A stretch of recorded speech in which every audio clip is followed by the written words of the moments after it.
Welcome to another edition of Baseball for Maniacs. Oh, and the WBC is here and it has been hot. And to be completely honest, yeah, we've won the games that we've played so far, but I think we really need to talk about the team as a whole. Yeah, I mean, we still won 15-5 against Brazil. We won, I think it was 9-1 yesterday against Great Britain. Yes, sir. And we'll talk about the good moments, but it's like, I don't think the hitters are where they need to be. And we know that in the sense of like, this is kind of their spring training. But when we get into the Dominican and what the Dominican Republic is doing from the offensive side, USA needs to lock in because you see the at bats and what the difference, in my opinion, because I watch all the games. I watch the Dominican, I watch the United States. The Dominican simply just takes their walks because in pool play, the talent sucks, right? Because the best teams are kind of like separated because, you want the best teams in the quarterfinals. But USA, they're too antsy at the plate. They're trying to swing at everything. These pitchers that are facing them, they're scared shitless. So they're going to try to nibble. They're going to try to get you to swing at balls out of the zone. But the Dominican, they take their walks until the bases are loaded, and then there's no choice but you have to face. But then again, we still have won by a great margin. And game one, what I really did like, and let's get into game one, Logan Webb was fine. He gave up that homer, I think it was to start the game, but he was fine. He settled in.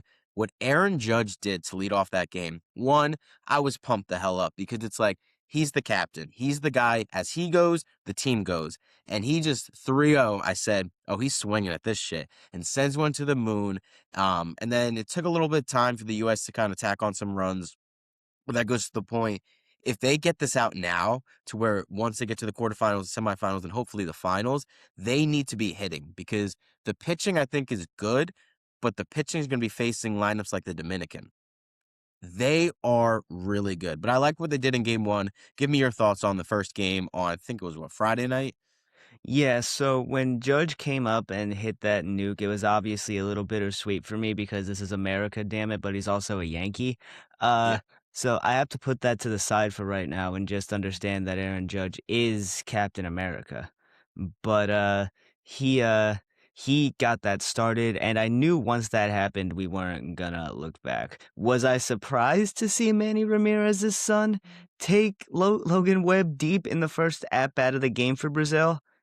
Yes, Yeah. but, honestly, yeah, he locked back in, and it was like I was saying when we did our preview earlier that day, they haven't seen movement that Logan Webb has. They haven't seen a lot of those guys haven't anyway, because 'cause they're either coming from Japan or Korea or whatever league in Central America or South America. Lucas Ramirez is in the Angels organization right now, and I texted you saying he just guaranteed himself a call up to AAA minimum in the Yeah. organization with this performance so far for Brazil. But we did put up 15 runs, but uh it was the first inning and then we went cold and then we heated up again later in the game. And that's kind of what happened in game 2 as well. So let's get into that right now too. And the potential of Tarek Skubal maybe even Yes. coming back. And before I get into that, I want to give a shout out to that 17-year-old that got judged to ground out to the double play. Joseph Contreras. That's genuinely incredible. Like, when I was at, like, the bar watching the game and we're like, "Who is this guy? He's not bad, like, he's throwing 96." And then I looked him up, 17 years old, and I texted you, I'm like, just props off to that, to be in that moment, to not be scared of the moment, to go after these hitters. Because here's the thing, and I think John Smoltz was talking about it in the Dominican-Netherlands game today. I get it. The talent between that pitcher on the mound and then the hitters at the plate is so astronomical. You have to be a competitor. You have to go after these hitters. Obviously, not like meatballs or everything, but you can't be out of the zone too much because that's when you get in trouble. Just go after these hitters. Whatever happens, happens. No one's going to blame you if Soto, Tatis, Harper, we'll get into Harper, Schwarber takes you yard. Just go out and compete. But I just want to give him a shout out. And that's what I really love about the WBC. You can have players that you have no idea about, but once they get their chance on the grand stage and they make their opportunity out of it, it's just great to see because obviously baseball, you have your prospects, you have the guys that you know are going to be elite. But if you can get a guy that can turn some heads and then make a big league career out of it, that's the story of baseball, in my opinion. But yeah, let's get into game two because one, that catch by Trace Thompson, unfreaking Dude, believable. I was so mad when he caught that ball. I like a great catch, but I was so pissed off when he caught that. 4 or 5 of my buddies said, "Did you just see that?" I'm like, "Of course I saw that, but that was genuinely insane." And Trace Thompson, not a good major leaguer, but not terrible to where, like, he's one of their better players, and it reminded me of the Nick Castellanos catch, in the '23 regular season, just going up against that short wall, and then Great Britain, they had the lead, and the bats were cold, and it kinda made me think of the Dodgers in the sense of, like, everyone is poo-pooing the 2026 Major League season. They think it's a foregone conclusion. Anyone can compete with anyone, and what this USA lineup provides is they just have to wait teams out. In pool play, they need to be on their game in the quarterfinals, semifinals, and finals. They can't just wait to the fifth or sixth inning because these bullpen guys that are coming out for Great Britain, coming out for Brazil, are nowhere near the bullpen guys that are coming out for the Dominican. But whatever. Scooble pitched very well. 4 innings. I think you only gave up the 1 run, so he Mhm. was doing his job. But let's get into the moment of all moments. Kyle Schwarber. And you just knew when he ca well, first, Great Britain made the error at third base, and then the broadcast team was saying, "You can't give this team any leeway. You have to play perfect baseball, and you still probably won't win." So when that error came up, everyone in the stadium knew something was gonna happen, and when Schwarber came up, he's not Captain America because it's obviously Aaron Judge, he's the captain, but it just felt like, the song Dream On, by Aerosmith, that was playing in my head before Kyle Schwarber came up, and then they leave a meatball for him, and he sends one to the moon, and it was a great USA moment. You felt the energy in the stadium. It's nothing like Miami because I don't think USA and their fans are gonna ever replicate what the Dominican fans are doing, what the Puerto Rico fans are doing, because this is their World Series, and everyone on the USA team, they love USA baseball. They love their country. It's a different level over there, but that moment was like, that was our moment. And then it took the pressure off everybody, and it was a great moment, Ryan. So give me your thoughts on Scooble. We'll get into if he's gonna pitch again, but just that moment from Kyle Schwarber. Yeah, I was surprised that it only went like 426 feet because it looked like it would have cleared like 470 if you had me guessing. It would have been a 460-foot bomb, Yeah. and just to go more on to how it opened the game up. First of all, for Great Britain, shout out Nate Eaton, Red Sox utility man, getting that leadoff home run. Three hits. That's gotta be a problem, though. That's the second straight game that we've given up a leadoff home run, and this one, we didn't have the leeway of having a three-run lead going into that leadoff home run. Yes, sir. So what I noticed with Logan Webb, not really Scooble, but I noticed Logan Webb, like his off-speed pitches are not as crisp as they usually are. Makes sense. It's March, but that's going to be a problem because if your off-speed stuff isn't where it needs to be, the teams like the Dominican, Puerto Rico, even Italy, if we get into that because they're in our pool, they're just going to sit fastball to where I hope by their second go around, I hope Skeens is locked in for Mexico tomorrow because again, it's only going to get more difficult to where I feel like that led into some of these lesser teams being able to hit the names of the Logan Webb, get Tarek Skubal on a homer. So that's just my kind of thought on the pitching situation.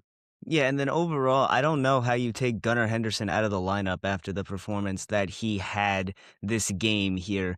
He went 4 for 5, I think, and he Yeah. had that bases clearing double that really got everything. Obviously, Schwarber hit the nuke after the wild pitch got the run in, but regardless of that, Schwarber hit that nuke, and then we still needed more because the way Yeah. that the offense was going, anything realistically could have happened. Granted, Britain only put up that 1 run, but God forbid they put up another 2 to 3. That game got really, really scary. So Gunner being 4 for 5, Gunner having a bases clearing double, and then just getting up and screaming his head off into the Yeah. dugout, dude, that's passion. I don't Well, like, and that's the thing. And before I let you get into your point, uh, I don't know how you take Gunnar Henderson out of the lineup, and I don't know how you take Bryce Terang out of the lineup because he was great in game one, and Ernie Clement, he didn't do fantastic, but he was still good in game two as well for Great Britain. Those two need to be in the lineup going forward, and they better be for this Mexico game. I just so pool play, I'm okay with kind of mixing out the lineup, especially with the teams you're facing, right? But Ernie Clement cannot be in the lineup when we're playing in the quarterfinals, semifinals, because the Dominican, they don't even do that in the pool play. They just play their best players, and that's what it needs to be. Now, your point on Bryce Terang, because when he hit that double, it was very nice. Bryce Terang is just a great baseball player. I mean, I just think you have to go Bobby Wood at short. Gunnar Henderson at second, Alex Bregman at third. Like, I don't really know where Bryce Terang fits in the sense of the infield. The outfield's going to be interesting because obviously, Judge isn't right. Roman Anthony has played very well. He's had really good at bats to where I think that's going to translate. He might not be seeing it numbers wise, even though I think he's hitting 375. But if he has the plate discipline, that's going to play very well when he's facing the better teams. But like center field, like Pete Crow versus Byron Buxton. Now, going into it, our opinion, of course, Byron Buxton. But the next few games, I think, is essentially a tryout for the quarterfinals because once that hits, there's no mixing it with the lineups. I don't care. They're not pitchers, they're position players. You got to have your best guys because we have to win this tournament. Going in, we had all the confidence in the world, and I'm still very confident that we will win. I feel like this is the dream team. But what I'm seeing on the Dominican side, and it's a one game thing. It's not like a series to where I'm scared shitless now what the Dominican Republic is doing. So I hope Mark DeRosa, I hope everyone in USA Baseball realizes that to where we can't be screwing around with that kind of crap. Yeah, and going just right before we go into the topic of the Dominican Republic, we talked about Gunnar Henderson, Bryce Terang, Roman Anthony, even a guy like PCA coming up and stepping up. Those are the guys that you didn't really hear too much going into the tournament. The guy that we probably heard the most about going into the tournament is America's first baseman. And I'm not going to mince my words here. Bryce Harper has been playing like dog shit this WBC tournament. Absolutely. And what I think this is, I think this is a case of what he was doing last year in the sense of he wasn't getting pitches to hit because he was batting behind Kyle Schwarber. Kyle Schwarber was getting the pitches to hit because obviously Bryce Harper was protecting him. And that kind of took Bryce Harper out of his element. He was swinging at balls, he was swinging at pitches out of the zone. He wasn't staying within himself. And I'm starting to see that a little bit again in the first two games because the thing is, going back on the point, with the competition you're facing, you're going to walk a lot. They're not going to be around the strike zone. Take what the pitcher is giving you. And he got hit on the foot, and I just saw that reaction out of him. Like he was pissed. You're up, I think they were up 5-1 at the point. I do not need hero baseball. You take your walks. Whoever hits the home run hits the homer. If it's Kyle Schwarber, great. If it's Ernie Clement, great. You are playing for one goal. And I do believe Bryce Harper's going to get out of that. I think he's going to have a great game against Mexico, maybe against Italy in their fourth game tour. He's going to be locked in by the time the quarterfinals, semifinals come around. But it does make me a little weary because Kyle Schwarber, in my sense, and I made a post about this, I think he's the face of the franchise now. Phillies fans will agree with you. There's Fair. not one bad thing you can say about Kyle Schwarber, but there has been some bad stuff you can say about Bryce Harper. And I genuinely think Bryce Harper's a little jealous of Kyle Schwarber. I'll get into that. Yeah. Question though, let's just say hypothetically, you're wrong about Bryce here. Let's say hypothetically that Bryce is just going to be categorically the hole in this lineup for the WBC, and maybe he's the reason that USA doesn't win the whole thing.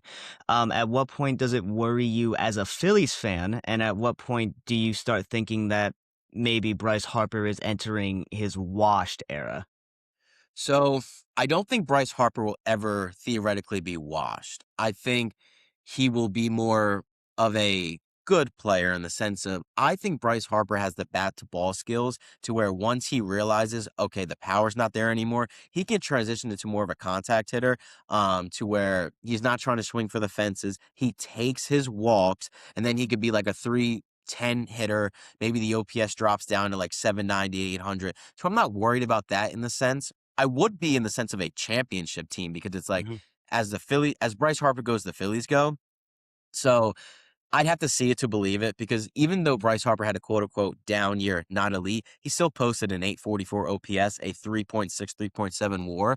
So I'm never worried about Bryce Harper being cooked just because of the bat to ball skills. But I would say if these kind of trends of like his plate appearances, plate approach last season takes him into this season by June, you best believe I'm going to be freaking nervous. And honestly, these first two games have made me nervous because Bryce Harper is a player that it's when the brights are shining brightest, he's the guy that's going to come up and be clutch. But at some point, if you don't have the talent level there, you can have the Michael Jordan mentality. If you're not good enough, then things are going to change. And if he struggles the entire WBC, I think that's when the panic sirens are going to go off for me, to be honest. I get that, and it's like I want to see Bryce be successful. Obviously, I want to see the big Bryce Harper home run that everybody's anticipating him to have in this Team USA jersey. But it's kind of like I would have felt the same way if Roman was struggling because Roman came up originally when he got up. He didn't hit well. He went like 1 for 15 or 1 for 16 in his first couple plate appearances, and he's been doing great so far. But if he came out and struggled, that probably would have been like, was it really the right decision to send him over there? But it's always just I've always been a guy that's like, oh, he'll be fine. Just let him get a couple more at bats. Oh, there goes my cat. He'll be fine. Just get him a couple more at bats. Let him get into his swing because I don't know how much Bryce was actively working in Phillies camp before even being sent over to the Team USA. So I don't know how good his swing is going into the tournament. It was looking good. Like the last few games of Philly spring training, when Bryce Harper's at his best, he's going oppo through the gap, and he was doing that in the USA scrimmages. But the scrimmages are much different than the big stage, right? And where I think Bryce Harper's at his best is when he understands the pitcher's not going to throw to him. So where he's a silent assassin. When that pitch is in his zone, not even the zone, in his zone, that's when he attacks. But the theme last year that I already mentioned is he's getting out of his zone. He's trying to do too much. If Bryce Harper is not getting pitches in the WBC, just take your walks because you have 7 other guys behind you that are going to pick up the slack to where I don't know if the moment's getting too big for him because in the Mets series in 24, he got like nothing to hit, but he was taking his walks. He did everything he could. Against the Dodgers, he was swinging out of the zone. He was doing too much to where I just need Bryce Harper to get back to being who Bryce Harper is. And if he is, that will spell success for the United States and the beloved Philadelphia Phillies. And like you said, it's not even just 7 other guys. It's 7 to 8 elite other guys Yeah. behind him. It's like if the Dominican Republic didn't exist, this would be the greatest lineup ever constructed. But and to go into your point, the Dominican Republic, my God, what the hell has gotten into the water down there in the DR? These guys are unbelievable. Dude, this is not hyperbole. This is by far the best 9 hitters that have ever been together in a lineup I have ever seen. Starting off the game with Fernando Tatis Jr., and then we got Ketel Marte. The people watching this episode know how good Ketel Marte is. He was the Hmm. biggest trade candidate this season. Obviously, he didn't leave Arizona, but Ketel Marte, he provides the power, he provides the plate discipline, and he's your 2-hitter. And then, good God, Juan Soto. Juan Soto is the best hitter of this generation. Not the best player, the best hitter. And once he put that Dominican uniform on, his aura went from 0 to 1,000. Because we all know what his aura is on the Mets. He's still a damn good player. That shitty Mets uniform just takes everything away. He should have never left the Yankees. Now, I don't blame him because he's always going to get his bag. The I'm glad he did. I'm sure you are. The Yankees, a Dominican Juan Soto, like, there's no way you let that guy leave your clubhouse, especially what he did, because he had aura with the Yankees. That homer against the Guardians to send them to the World Series. But whatever. I'm kind of happy that he's on the Mets. And yeah, But as to go on to Juan Soto in the Bronx, as somebody who's been to the Bronx for a Yankee game, I went to a Yankees Mets game on the 4th of July. The Hispanic population, like Dominican or just in general, the Hispanic population in the Bronx, his jersey sales would have been the top in MLB, and I'm including that with Shohei Ohtani. yeah, Because the Yankees are the most popular team in baseball. That's not hyperbole. They've always have been and they always will be. And it's like I said, the Hispanic population in New York, the Bronx specifically, in those boroughs, it's massive. He would have been a folklore. He's already a Dominican hero, but he would have yeah. been a Dominican legend if he had stayed with the Yankees.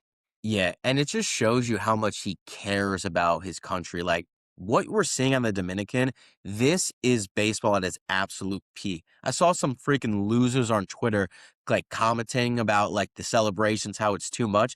This means everything to them. And I wish the United States had that same energy. Not saying they don't care. They love baseball, they love their country, but it is not comparable to when you see Junior Caminero running around the bases like a little kid. Baseball is a kid's game. And you see from the Dominican Republic, you see from Puerto Rico, you see Francisco Lindor, who unfortunately wasn't able to play in this tournament, FaceTiming his teammates, watching the game with his family. This is their World Series to where it's like, bringing this to the national stage, I get giddy just watching those videos, watching the games and everything, because this is what baseball is all about. This is what is going to grow the game. I almost forgot. I almost forgot. We're too busy talking about the offense for the Dominican.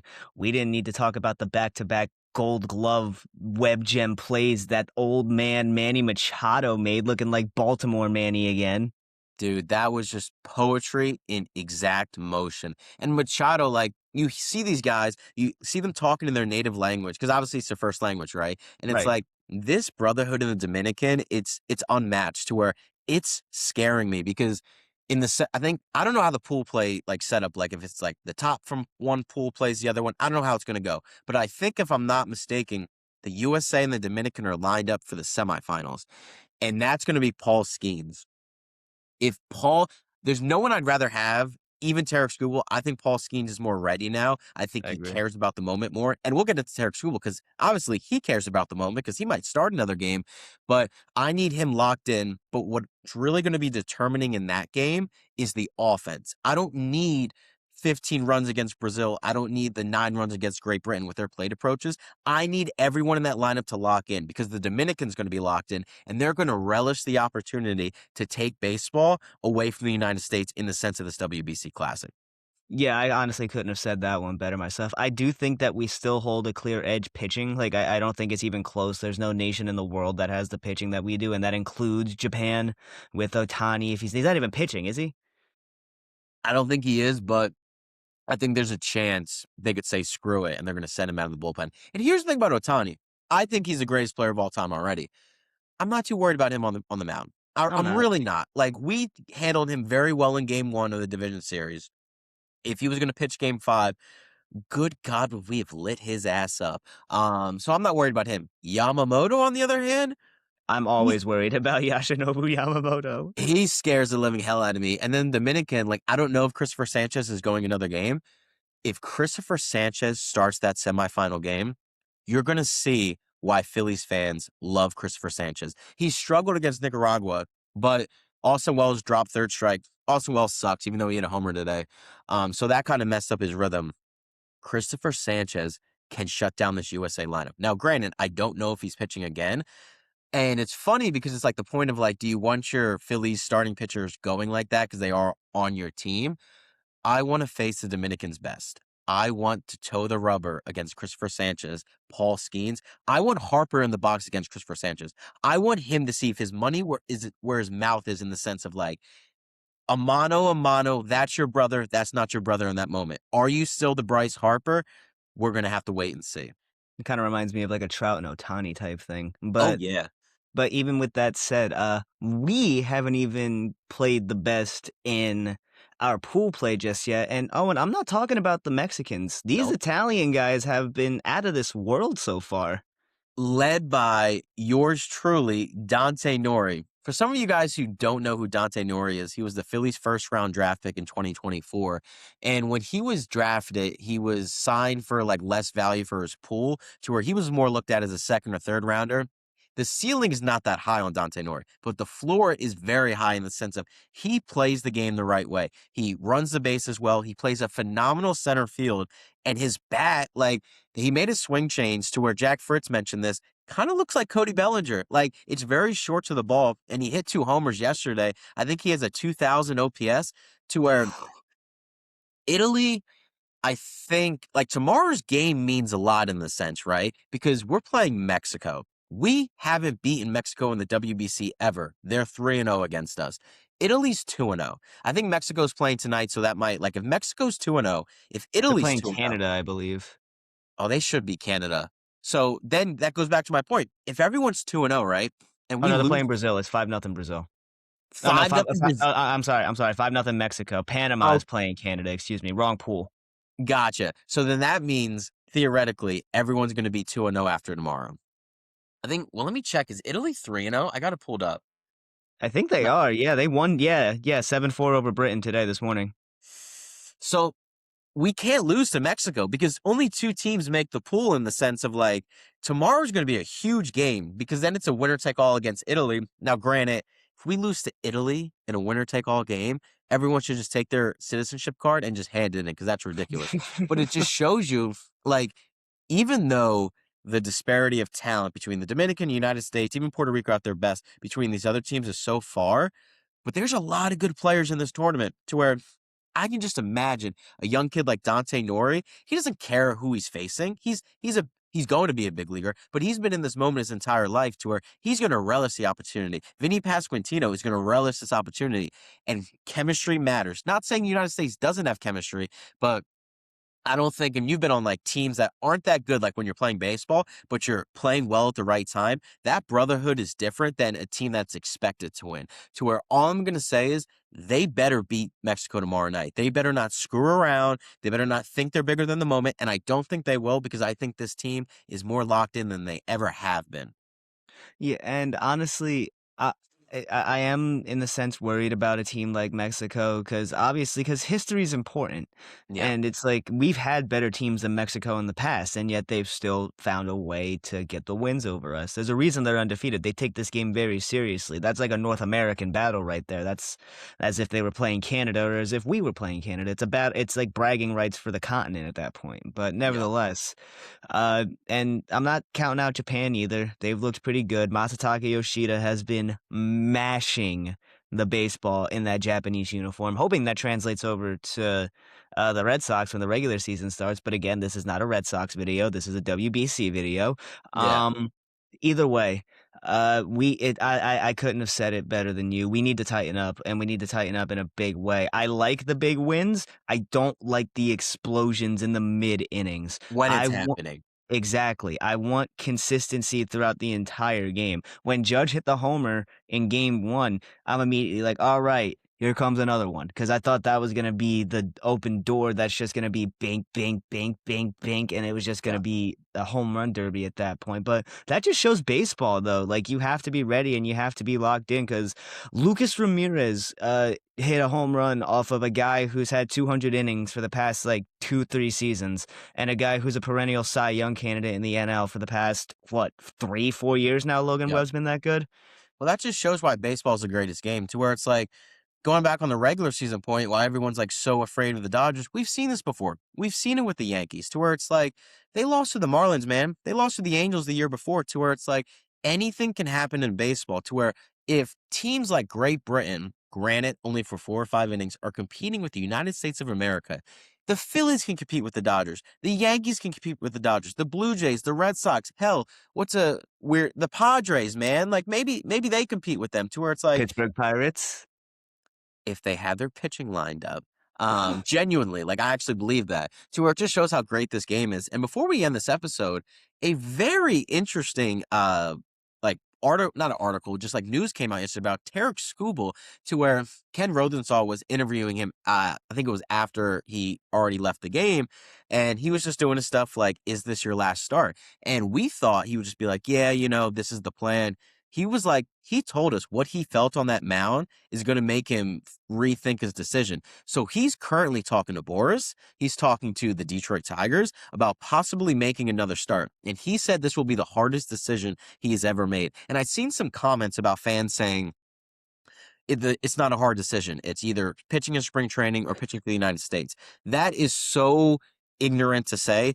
Tarek Skubal is in his contract year and everyone wants to say money this, money that. He is going to make minimum $500 million if he stays healthy. If he doesn't stay healthy, he could quite literally cost himself $400 million to where if he does toe the rubber, that is the most American thing you can ever freaking do. That's going to rally the troops, and you have to really understand what risk he's taking. I don't care what you say, you Twitter trolls, you Instagram trolls in the comment section that probably live in your mother's basement. $400 million. There is so many things I would do for $400 million, and we all know what I'm talking about. Genuinely, to where if he's willing to risk that for his country, I think that changes everything. Now, I don't know when he would start because, like I said, I think Skeens is signed up or slated for the semifinal. So then I would assume he would pitch for the quarterfinals. I think Nolan McLean has to go against Italy to where it lines up to the stat or like on his pitch days. Nolan McLean is a very good pitcher. I have said that like the last year in the sense of like, I think he's going to win multiple Cy Youngs. Hate that because he's a Met, but him towing the rubber for a championship game, I don't know. That's a lot to put on a young kid to Not where, yet. yeah, if you can kind of line it up to where maybe Scooble pitches like couple innings in one start, like a bullpen session to where then he pitches in the championship game, or even line it up to where it's Scooble in the semifinals and then Skeens is in the final. I would like that much better. But I'm just like, I was so surprised by that news. And I really don't know if they're gonna let him do it. But ultimately, it does come down to him because the Detroit Tigers can't tell him no. Scott Boras works for Tarek Skubal. He can't tell him no. But I don't know, man.